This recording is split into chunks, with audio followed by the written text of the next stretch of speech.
Hi అండి అందరికీ. ఈరోజు గుత్తి వంకాయ కూర అయితే ఎలా చేయాలో చూద్దాము. ముందుగా ఒక ప్యాన్ పెట్టి ప్యాన్ హీట్ అయిన తర్వాత పచ్చెనగపప్పు, మినపప్పు, అల్లం, వెల్లుల్లి, పల్లీలు, ఎండుమిరపకాయలు, జీలకర్ర, ధనియాలు, దాల్చిన చెక్క, లవంగాలు, ఎండు కొబ్బరి, అలాగే నువ్వులు ఇవన్నీ మంచిగా ఫ్రై చేయాలి స్లో ఫ్లేమ్లో.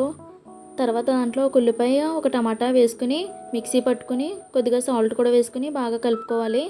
ముందుగా మనం కట్ చేసుకున్న వంకాయల్లో ఈ స్టఫ్ అంతా కూడా పెట్టుకోవాలి. ఈ విధంగా అన్ని వంకాయల్లో కూడా స్టఫ్ పెట్టేసుకున్న తర్వాత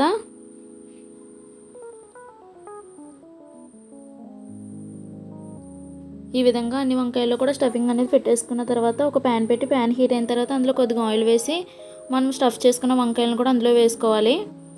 అలాగే కొద్దిగా కరివేపాకు, అలాగే ఇంకా కొద్దిగా మిగిలిన స్టఫింగ్ కూడా అందులో వేసుకుని మూత పెట్టి ఒక 5 నిమిషాలు స్లో ఫ్లేమ్లో మంచిగా ఫ్రై చేయాలి.